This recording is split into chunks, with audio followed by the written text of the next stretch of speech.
Ito ang Presidential Broadcast Service. Radyo Pilipinas. Radyo Publiko ng Bagong Pilipinas para sa Bagong Pilipino. Naghahatid ng mahahalagang balita at impormasyon na guugnay ng pamahalaan sa sambayanan. Tulay sa himpapawid ng serbisyo publiko. Radyo Pilipinas. Radyo Publiko. Ang boses ng Pangulo. Sa Iloilo, Radyo Pilipinas. 585 AM. Oras sa Radyo Pilipinas, alas 4:04 sa hapon. Gikan sa hulog balitaan sa PBS, Radyo Pilipinas, Iloilo. Ito sa bugos na pwersa sa News and Public Affairs Division. Mga pagsaysay sa mga hitabo o aksyon, mga pananawan, kag desisyon, mga hibubunot sa apektuhan na sektor, mga dalagpong nga balita, diri sa Iloilo, at mga bahin sa Kabisayan nagkatunggan. Mga balita nga natipon sa sulod sa naligan ng 24 oras. Inyo mapatian sa Headliners Was. Kagkaroon, yari ang inyong PBS News Team.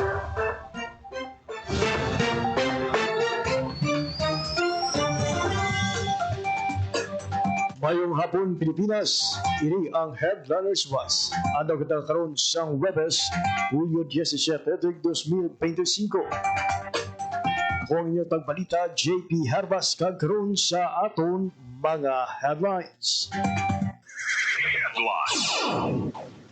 PDRMO Iloilo nakalerto sa pagmonitor sang dalagko nga river system sa probinsya kasunod sang heavy rainfall forecast sang pag-asa sa rehiyon. Masobra 1,000 nga bulutuhan sa Western Visayas nagsuspende sang face-to-face classes. OCD Western Visayas nagpreposisyon na sa mga relief items bilang pagpanghanda sa mga epekto sang habagat. Napatay bukod sa dengue sa probinsya sa Iloilo sa tuig 2025, nagsagana sa 11. Lang title certificate of continuation with release of mortgage kag iban pa nga support services.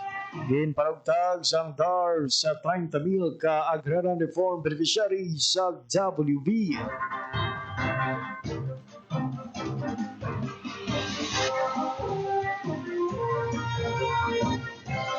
Oras sa Radyo Pilipinas, alas 4:06 sa hapon. Kagaroon sa detalye na sang mga balita. Radyo Pilipinas. Radyo Pilipinas News.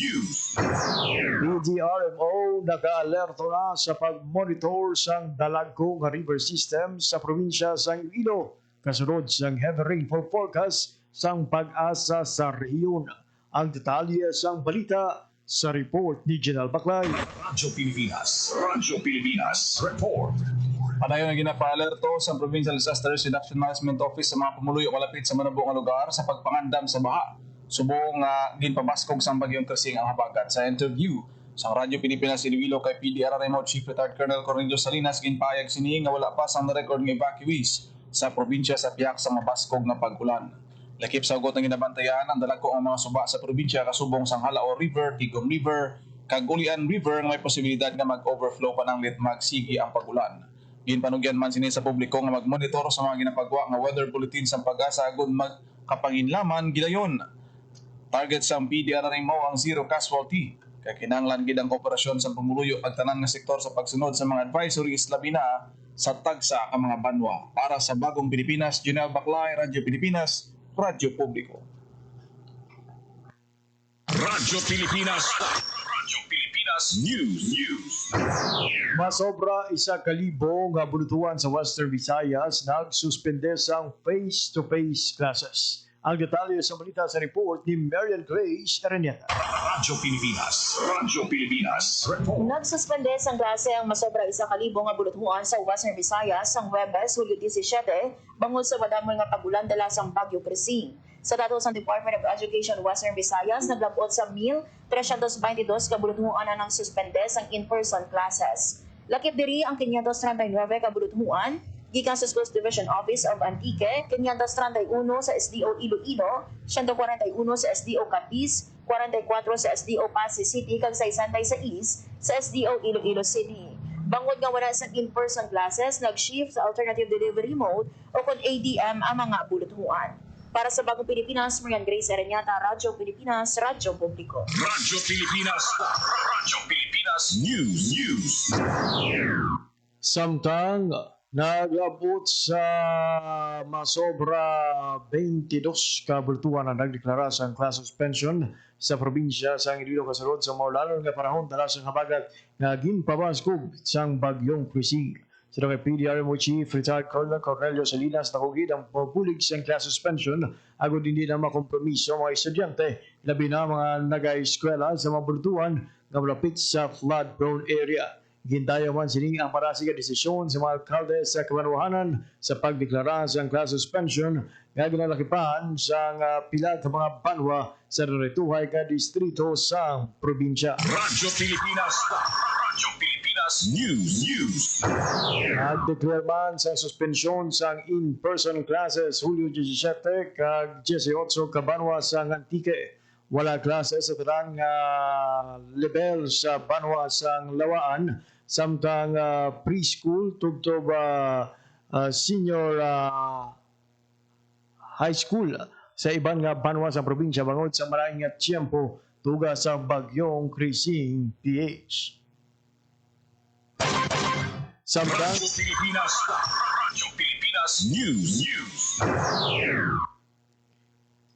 Antique Emergency Operations Center ipasaka sa red alert status no sa PDRMO. Ang detalye sa balita sa report ni Hope Torichante. Radyo Pilipinas. Radyo Pilipinas. Report. Ipasaka sugod Huwebes ang hapon July 17 sa red alert ang status ng PDRRMC Emergency Operations Center sa Antique bangod sa malaing nga tiyempo nga naeksperyensyahan sa lugar. Sa interview sa Radyo Pilipinas Iloilo kay PDRRMO Head Mr. Broderick Dain, may deployment na sila sa mga personnel o responder sa mga nagkalain-lain nga lugar sa probinsya amo man ang mga assets sagod nga magresponde sa mga apektado nga pumuluyo bangod sang pag-ulan-ulan tugas ang bagyong Krising kag habagat. Ginkumpirma sang PDRRMO chief nga may mga pumuluyo nga gintang evacuate bangod sang pagsaka sang level sang tubig. Sa karon, sandig sa datos yara sa masobra 100 ka pamilya ang apektado sang malaing nga tiyempo sa Antique. Samtang ginpahayag ni Train nga passable o kon maagyan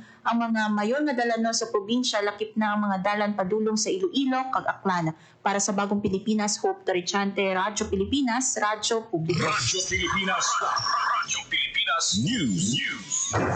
Responders para ng pagpangita sa duwa ka missing sa banwa sang Sibaste. Nagabalik si Hope Torichante para sa detalye sang balita. Radyo Pilipinas. Radyo Pilipinas. Report. Ipasaka sugod Huwebes ang hapon July 17 sa red padayon nga ginapangita sa mga otoridad ang duha ka lalaki nga missing sa banwa sa Sebaste sa probinsya sang Antique. Suno kay Sebaste MDRRMO Chief Ernesto Galido, ang duha na anod sang tubig sang nagtaas ang level sang suba sa barangay Bakalan bangod sang pag-ulan-ulan sa lugar. Sa inisyal nga impormasyon sang MDRRMO, nakainom ang duha ka missing individual. Ginpahayag sang MDRRMO Chief nga natabong insidente mga alas 3 sang kaagahon Hulyo 17. Para sa Bagong Pilipinas, Hope Torichante, Radyo Pilipinas, Radyo Publiko. Radyo Pilipinas. Radyo Pilipinas News. Nagabot sa 27 ka local government unit ng LGU sa Negros Occidental ang nagsuspende sa face-to-face classes kasunod sa nanging epekto sa habagat nga ginpabaskog sang bagyong Krising. Inigilakipan sa Bacolod City, Bago City, Binalbagan City, Calatrava, Condoni, Kawayan, Don Salvador Benedicto, Ibi Magalona, Himamaynan City, Hinigarana, Ilog, Isabela, Kabangkalan City, La Carlota City, La Castillana, Pontevedra, Moises Padilla, San Enrique, Silay City, Sipalay City, Talisay City, kag Victoria City. Samtang lakip naman sa mga nakarecord sa pagbahaag Hinubaan, Kawayan, Kabangkalan, Himamaylan, Pinalbagan, Ilog, kag Moises Padilla. Sa karon pa rin ang ginabatipon ng Sang Negros Occidental Provincial Government ang dugang nga mga datos angot sa mga ginbaha nga area kag numero sang mga gin-evacuate nga mga pamilya. Radyo Pilipinas. Radyo Pilipinas News. Naka-preposition na ang mga relief items ang Office of Civil Defense kung OCD Western Visayas sa nanway-tuway nga area sa rehiyon bilang pagpaghanda sa posible epekto sang southwest monsoon o kung habagat nga ginapabaskog sang bagyong Krising. Sa kay OCD6 Regional Information Officer Tina Ilostre Mayor, lakip sa mga ginahanda nga mga items ang family food packs, hygiene kits, sleeping kits kag shelter repair kit. Dugang pa ni Ilostre Mayor ang mga relief items ang naka-standby sa mga warehouse ang ahensya kag pila ka kampo sang Philippine Army sa Western Visayas kag naghanda na nga ipanagtag sa nagakinahanglan nga local government unit. Pala naman nga ginabantayan subong sa OCD6 ang sitwasyon sa naituhay nga lugar sa rehiyon sa pagbaha kag landslide nga posible nga magluntad bangod sang malawig kag madamol nga pag-ulan. Radyo Pilipinas News. Nagsaka na sa 11 ang napatay bangod sa dengue sa probinsya sa Iloilo sining nga tuig. Ini matapos nga may nagduga nga isa nga napatay sunod sa Iloilo Provincial Health Office. Ang dugang nga napatay ang edad 27 anyos nga babayi gikan sa San Rafael, Iloilo. Gidpahayag ni Dr. Maria Socorro Quinion, Provincial Health Officer, na gindala sa isa ka balay bulungan sa syudad sang Iloilo ang napatay nga babae sang Hunyo 24 apang napatay man ini sa parehong adlaw. Magiwas sa San Rafael, may na-record man nga tig-duha ka napatay sa Putotan kag Carles, tig-isa sa Uton, Lambunaw, Sara, Tigbawan, Dueñas kag Balasan. Radyo Pilipinas News. Department of Agrarian Reform nag-award sa land title, certificate of condonation with release of mortgage kag iban pa nga support services sa masobra 30,000 ka agrarian reform beneficiaries sa Western Visayas. Nagabalik si Marian Grace Araneta para sa detalye sang balita. Radyo Pilipinas Report. Nag-awards ang land title, certificate of condonation with release of mortgages sa Kunkukrom kag iba pa nga support services sa masobra 30,000 nga agrarian reform beneficiary sa Western Visayas ang Department of Agrarian Reform o kondar sa Rebels Hulyo 17 sa Pasig City.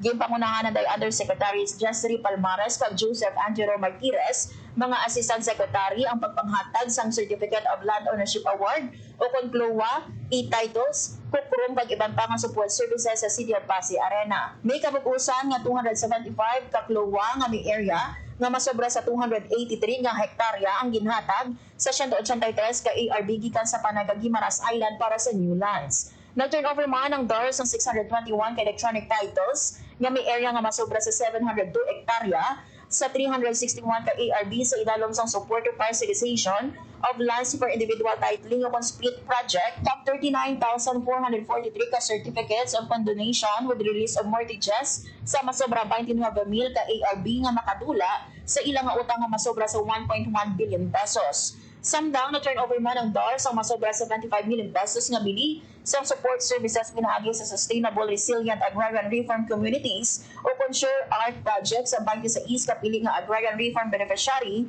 o kung ARB organization sa rehiyon. Lakip sa turnover ang farm machinery and equipment, harvesters, tractors, rice threshers, irrigation pumps, cultivators, hauling trucks, kag organic fertilizer. Yara man sa kahiwanan sa Pasig City Mayor Stephen Palmares, Iloilo Vice Governor Dian Debuque, DAR 6 Regional Director Leo Mendez Villarreal, kag DAR 6 Assistant Regional Director Florentino Celatan. Para sa Bagong Pilipinas, Marian Grace Araneta, Radyo Pilipinas, Radyo Publiko. Radyo Pilipinas News.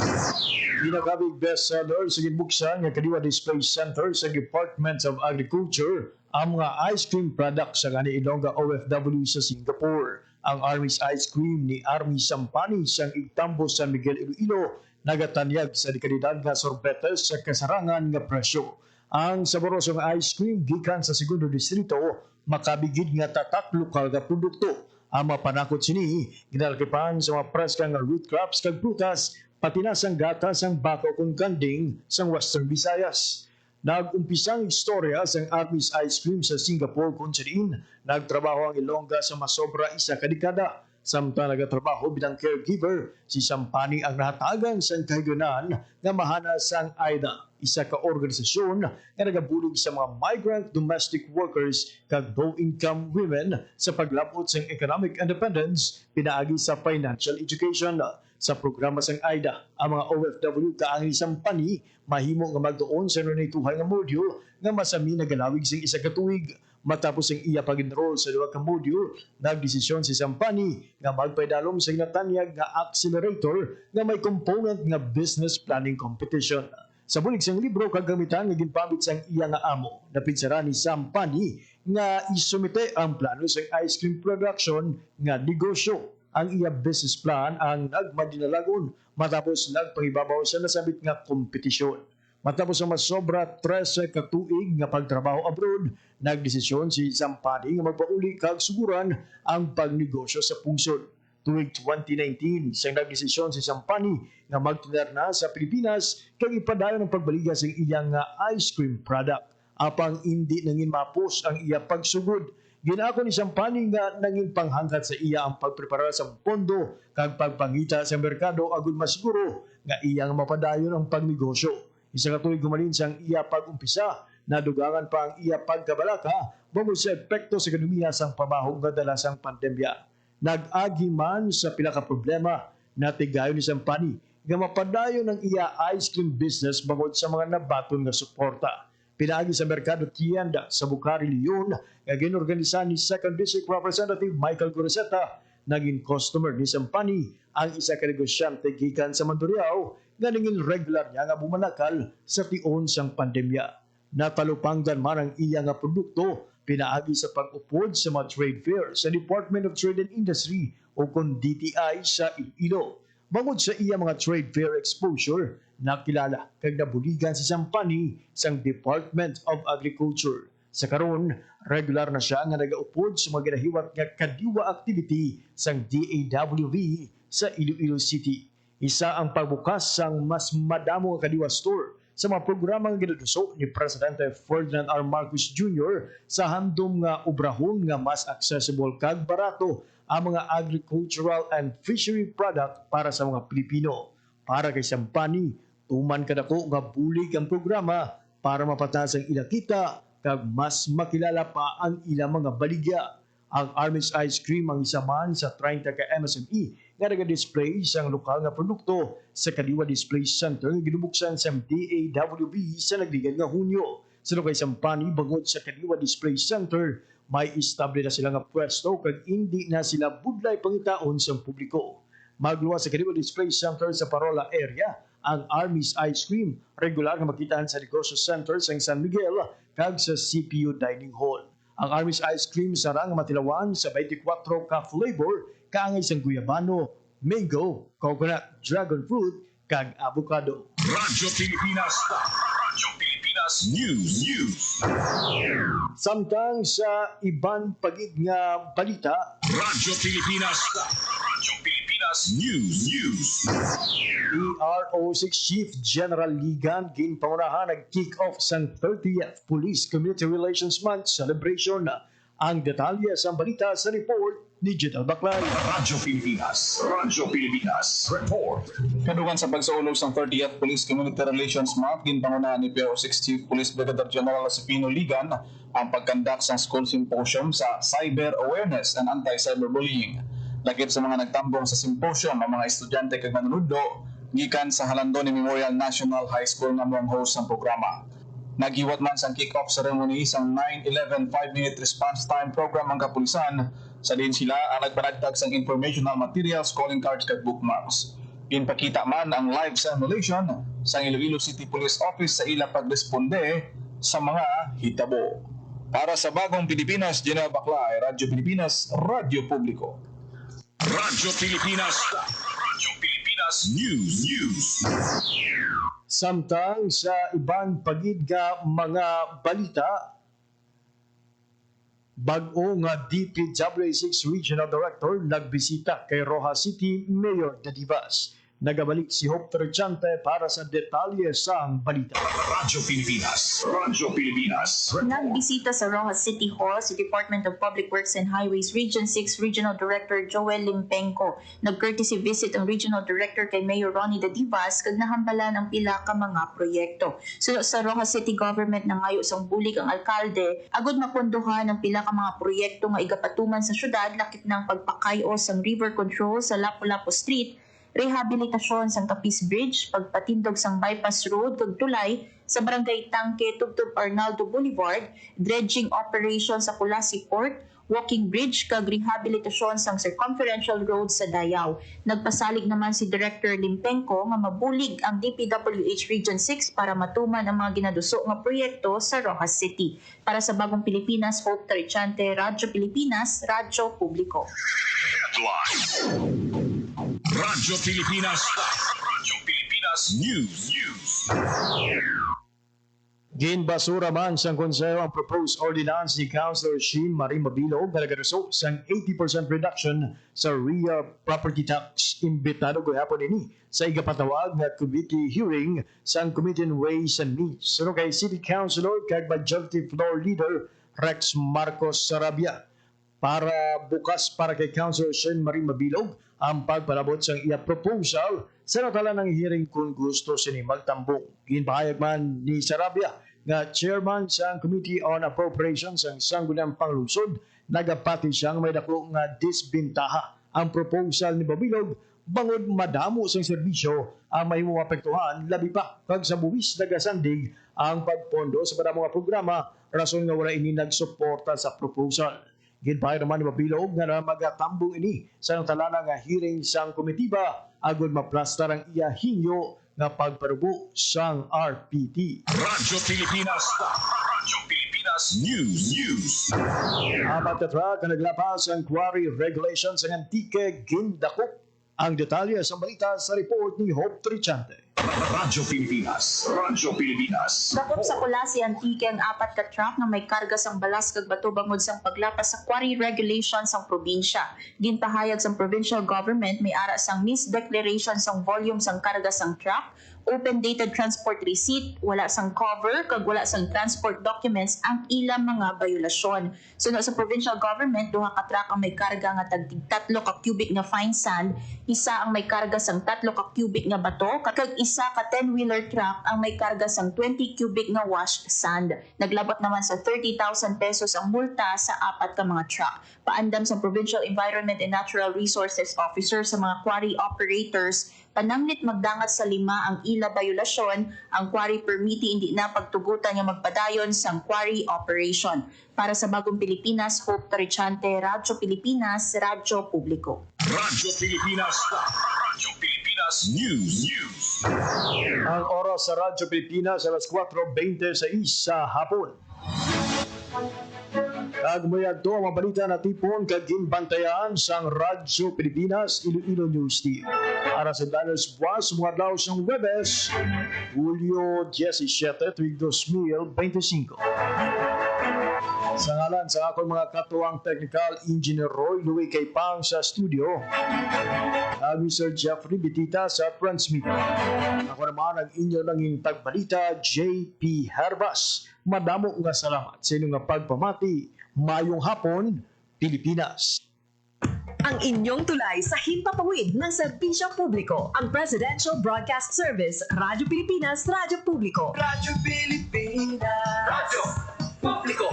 Kinilala ng pang-international at prestigyosong Asia Pacific Broadcasting Plus Awards 2025 para sa kategorya ng Government Streaming. Ito ay dahil sa epektibo nitong pagsasanib ng mga tradisyonal na media tulad ng telebisyon, radyo at print para masabayan ang mabilis na pag-inog ng mundo ng digital at social media tungo sa mas epektibong paghahatid ng mahahalaga at napapanahong mga impormasyon sa mamamayang Pilipino. Kinilala rin ang Radyo Pilipinas dahil sa patuloy na pag-akyat ng rating. Ngayon ay matatag sa pang-4 na pwesto sa Mega Manila ayon sa pinakahuling Nielsen Radio Audience Measurement Survey.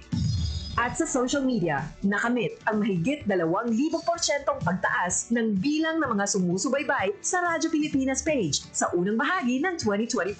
Patunay ito na ang inyong Radyo Pilipinas Radyo Publiko ay tunay na kaagapay ng inyong pamahalaan sa paghahatid ng serbisyo sa mga mamamayang Pilipino. Mula sa aming lahat, sa ngalan ng inyong pamunuan at mga kawani ng Presidential Broadcast Service, kasama ang inyong mga himpilan ng Radyo Pilipinas sa buong kapuluan. Maraming salamat po sa inyong lahat, sa inyong pagtangkilik at pagkilala. Radyo Pilipinas. Radyo Publiko.